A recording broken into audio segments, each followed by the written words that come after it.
Yann Verchier, bonjour. Bonjour.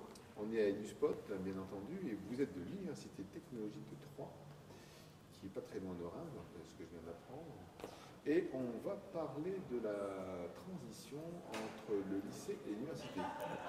Vous avez animé un atelier très intéressant sur deux outils qui vont aider à cette transition.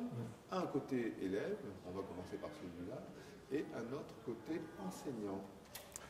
Voilà, donc en fait, on a un projet qui a débuté il y a 4 ans maintenant. On s'est aperçu, on a fait le même constat que dans beaucoup de formations du supérieur, que les élèves avaient du mal à s'intégrer, à réussir leur première année. Plusieurs causes, leur capacité disciplinaire. Donc nous, c'est plutôt mathématiques, physique et chimie, avoir de bonnes bases, être capable de se projeter dans la formation, savoir un petit peu ce qu'allait les attendre en termes de locaux, et puis être déjà en contact avec des personnes de la structure pour pouvoir répondre à leurs questions et les rassurer, ce côté réassurance des étudiants.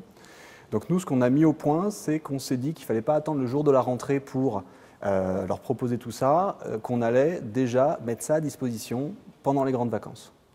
Donc on a anticipé sur la rentrée en se disant, dès que le bac a été obtenu et qu'ils se sont dit « oui, je vais venir à l'UTT », on a mis au point une plateforme Moodle accessible pour leur donner à disposition énormément de ressources, aussi bien des banques de tests de remise à niveau sous forme ludique, parce que c'est quand même les grandes vacances, ou alors avoir justement des vidéos de présentation des locaux, de leurs interlocuteurs et des séances en ligne aussi de chat avec les responsables de formation pour répondre à toutes leurs questions pratiques en vue de la rentrée.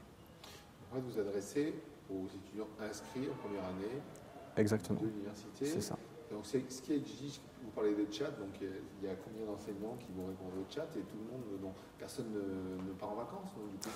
Alors la première année, on s'est relayé.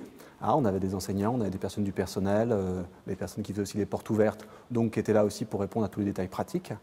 La première année, on a eu donc 350 étudiants qui ont participé au dispositif, ce qui fait la totalité de la promotion qui intègre en première année. Et au niveau de la fréquentation sur la plateforme, on a eu quasiment 95% de connexion et de réussite au parcours de découverte. Vous avez fait une évaluation, parce qu'en fait, c'est pas la première année, vous avez fait une évaluation des étudiants qui sont arrivés sur quelle a été l'efficacité, la perception en fait, de votre proposition. Alors on a eu plusieurs niveaux d'évaluation. On a eu bien sûr le retour des participants qui nous ont dit finalement on est très contents, ça nous rassure parce qu'on sait que le supérieur c'est pas évident, ça nous permet de nous remettre en jambe un petit peu sur des notions essentielles. On a eu des retours des parents qui les années suivantes nous disaient ah mais c'est bien, quand est-ce que la plateforme va ouvrir parce qu'on sait que c'est intéressant. D'un point de vue résultat, on a vu les taux de réussite qui augmentaient doucement mais sûrement, ça se passait mieux justement sur les premiers semestres. Et puis au niveau du bien-être des étudiants, on a eu aussi des retours de la médecine universitaire qui nous a dit qu'il y avait moins d'étudiants en difficulté psychologique la première année après la mise en place de ce dispositif. Wow. Donc on a quand même des indicateurs qui sont intéressants. Très sympa. Ouais. Deuxième volet, côté enseignant, donc la volonté de pouvoir avoir une architecture entre l'enseignant du lycée et les enseignants de votre université.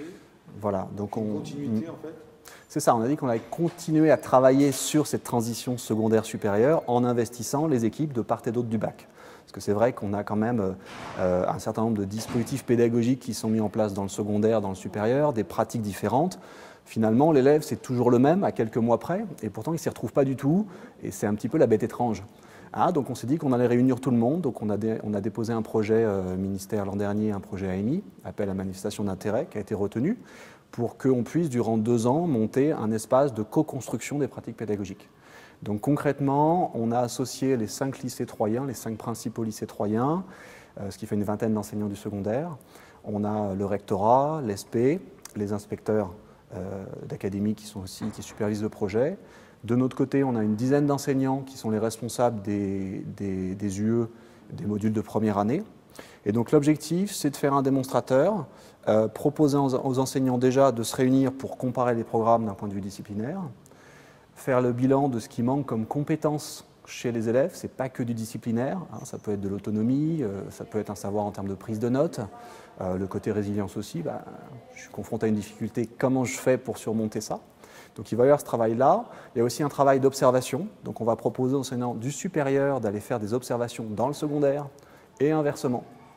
On va aussi proposer aux élèves du secondaire de venir passer des journées d'immersion dans le supérieur et pourquoi pas aussi de vivre par exemple des travaux pratiques dans le supérieur pour qu'ils se rendent compte que les exigences sont différentes. Et pas inversement, parce qu'ils connaissent Ils connaissent déjà, exactement. Et puis le dernier volet, ce sera aussi de pouvoir aller plus loin, se dire sur ce cycle première, terminale, L1, créer des séquences communes. Trouver des objets didactiques, des éléments par exemple en mathématiques qu'on retrouve en première, en terminale, en L1, qui sont présentés différemment, que les élèves ne reconnaissent pas et qu'on pourrait peut-être tous éclairer de la même façon. Vous adressez à toutes les disciplines Non. Physique ou... Là, on teste maths, physique, chimie. Chimie. Puisque nous, ce sont les matières qui nous intéressent principalement. Puis on va déjà essayer de démontrer que ça fonctionne avec ce pool de matières. Donc vous avez démarré quelque part une maquette, là il y a bien un démonstrateur, ça vous avez dit? Voilà, on est en train... Ça va se faire quand en fait? Alors là, on a eu le feu vert au mois de juillet dernier. Donc on a mis quelques mois à pouvoir ouvrir toutes les portes, donc rencontrer tous les chefs d'établissement, rencontrer les enseignants, rencontrer le rectorat aussi. Phase préparatoire. Voilà, une phase préparatoire. Et là, depuis le mois de janvier, on a vraiment mis en place le groupe de travail. Donc les observations vont avoir lieu sur le printemps. Donc on essaye de voir toute la faisabilité durant cette première année des différentes actions pour l'année prochaine, vraiment monter en puissance et pour avoir des éléments factuels. Bien. Donc dans un an alors. Exactement. Hein, bon. Pour présenter Merci. les résultats. Merci Yann Bercher. Merci à vous.